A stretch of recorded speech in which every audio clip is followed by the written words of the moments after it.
welcome back to my channel. So, I'm currently reading this book. It's called Endgame, The Problems of Civilization, or The Problem of Civilization, sorry. It's by a guy called Derrick Jensen, and I am going to go over some of my thoughts on the book, and some of the principles discussed in it, and basically in correlation to things that we see in the media today that kind of give us a tip-off and alert us to what's going on. The inspiration for this video actually began when I was watching an episode of Transformers Gen 1, and I noticed that the things that were presented in the episode and in the cartoon actually have correlation to what I'm reading in this book here. So this was a TV show that was made back in the 80s. I think before I was even born, because I was born in 86 and I think that this came out in like 85 or something. So this is a super old TV show that was like before I was even born by like a year, and it still holds true to the premise of the book, which is civilization cannot and will never be sustainable, and 2, the use of violence to obtain natural resources that we need to keep civilization going when we take or steal them from other nations. The episode opens with a dilemma. They've run out of energon on their home planet, and they need to get more of it somehow, somewhere. So they're building these spaceships, and they're fighting with each other over the remaining sources of energon. Eventually they crash to Earth, where Megatron very haughtily announces that this planet is rich with energy and rich with resources, and they will take it by force and by any means necessary. Much time has passed. We are on a planet far from Cybertron, but our mission has not changed. How do we know Cybertron still exists? It must exist. And if this land is filled with resources, we shall return home with the power to build the ultimate weapon and conquer the universe. This is a kids' show, so you need to ask yourselves, what's the reason? Because we know the writers had planned for this. We know the writers were aware of things when they were writing it. What's the reason that they wrote it into their plan, to their script? Is it because they wanted to let kids know that this is going on and let them know that this is bad? Because they do have the bad guys in the series say the lines and initiate the taking of the resources. So are they trying to tell kids that it's bad?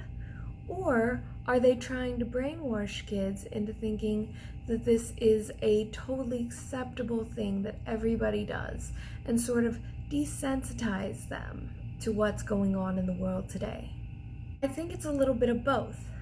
From a very young age, we are programmed to take resources that we need from other nations. We're programmed so that we learn that it's okay to do things like that and make it seem normal and natural. If we didn't make it seem normal and natural, then the kids would grow up and say, hey, this is wrong what we're doing, and we shouldn't do this anymore.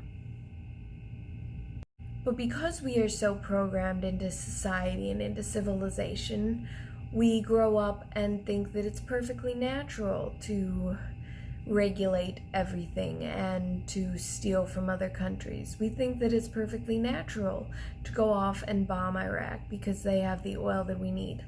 Of course, the government doesn't tell us that that's exactly why they're going over and bombing Iraq. They make up excuses about terrorism and other things like that, or we're bombing Iraq to help them put in a better government so that they can be a better, more civilized people. But we all know that it's because of the oil. If you don't think that it's because of the oil, why are you even on this channel?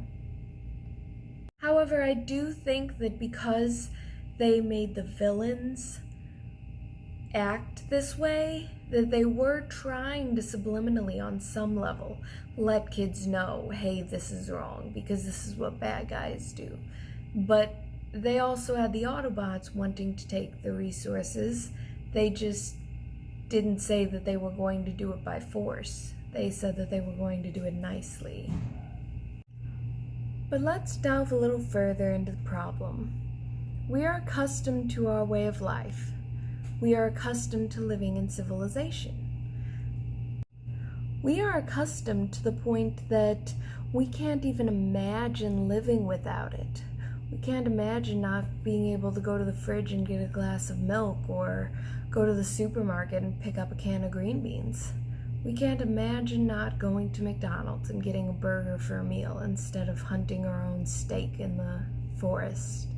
And yes, I know that you don't actually hunt the steak, you hunt the animal, but you know. When talking to my husband the other day, I explained to him that when the metaphorical shit hits the fan, the best way to survive is going to be to go off the grid. And he said, what happens when we go off the grid and everybody else goes off the grid too, and everybody tries to start living off of the land? What then happens when we run out of resources? Will we resort to cannibalism? I had to point out to him how utterly ridiculous that idea was, because humans were made to work perfectly in harmony with nature, and it is actually civilization, not just humans by themselves, that are cutting off the food supply. See, we overmine, overfish, overfarm, do all these things that, suck more and more resources out of the natural world. We build dams to irrigate crops, and then the fish die off in that area. And, when we have too many crops and we can't use them all, we typically throw them away. We don't even give them to the starving and poor in our country. We typically just throw them away because we are wasteful. And that is what is happening to our resources. So the idea that we could ever run out of resources when forced to live off the land is ridiculous. When we don't have freezers, we're forced to only hunt and fish as much as we can eat for a day, unless we use special salts and whatnot to, keep the fish and meat a little bit longer. But even then, we're only feeding our families for a few days at best. This eliminates the problem of overhunting completely, because nobody in an end-of-the-world scenario is going to go out and waste their bullets or their arrows or whatever and just overhunt just for the hell of it, just for fun, just for sport. We only do that for sport because we can afford to right now. I explained to him that when civilization no longer exists, the dams will break, and yes, it will cause flooding of areas that were not previously flooded, but it'll also allow the fish to populate and the natural wildlife to populate there that's been long dead because of the dams.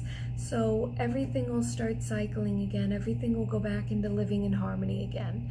If you take only what you need and you get rid of what is restricting nature that is built by civilization, everything works out. Civilization thrives by keeping people dependent on it. So if we were able to break the dependence and truly go off the grid and not be reliant on food from the market or water from the store, like bottled water. If we were to be able to get rid of that and just purify our own water and drink from streams, think of how much better off we'd be. Civilization thrives on making people dependent on it.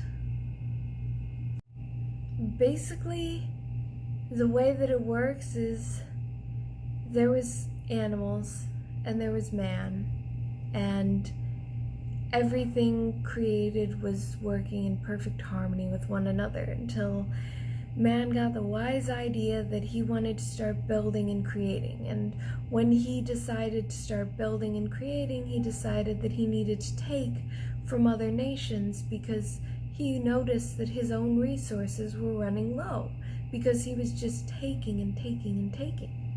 And so he went off and he tried to take from another nation or another tribe or whatever. And that other tribe resisted. So he learned to take it by force. And that is why we are a culture and a civilization of violence. And we can't really survive without that violence. At least most of us can't. The government banks on us being dependent on it.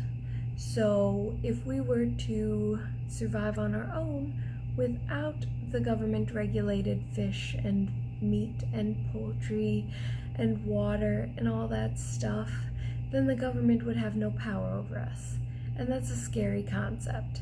That's why they don't want people living off the grid. That's why they want to regulate even the water that we drink and the air that we breathe eventually. They're going to start regulating that, I bet, as soon as they figure out how.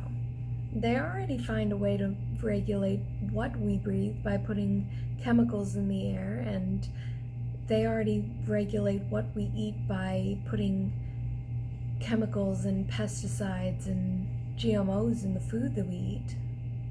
It's all their way of making sure that we know that we are under their control and they can affect our entire lives. And the reason that the government wants more and more places to be civilized is exactly so that they can control more people, make more people into sheep. Other than the fact that we're over in Iraq for oil, the entire idea of making them into a civilized nation is just all a government control scheme because they don't have their hands in every single thing that goes on in the Middle East. And they want it. They want the profits, they want the people under their control, they want the workers, they want everything. They want everybody to be a slave to civilization so that they can create this one world government. And when they create this one world government, then they know that they can pull the plug at any point that they want. And that's pretty damn scary. But what control do they have over a tribe that lives in the jungle that doesn't know anything about the latest tech or Nike shoes or anything of that sort? What control do they have over somebody who lives perfectly in harmony with the land? The simple fact of the matter is they don't have any control over them. And so they want control. They call them uncivilized, and they make people think that they are uncivilized and that uncivilized equals bad. Because if we don't think that uncivilized equals bad, then we won't try to civilize people. And if we don't try to civilize people, then what are we going to do? They're not going to be controllable. They're not going to be sheep. They want them to be sheep. So what do? Well, I haven't gotten that far into the book yet, but I will say that, in my personal opinion, it's just a matter of being a little more conscious of the world around you and trying to do your part to take care of the world around you and trying to educate others about how civilization is, ruining humanity and the earth. And ultimately, if we keep educating people and educate our children and try to learn to live off the land and try to learn to work in harmony with nature again, then when the shit hits the fan, we'll be fine. And those that don't will cling to cities and towns, and they'll try desperately to recreate what civilization gave them to no avail, and they'll perish, because the only ones who are going to make it in the end are the ones who can truly live in harmony with nature and truly break free from the chains of civilization. I'll probably go into this more in depth in another video at a later time, but that's all the time that I have for today.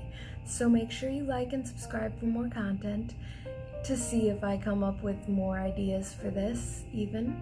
And I'll see you later.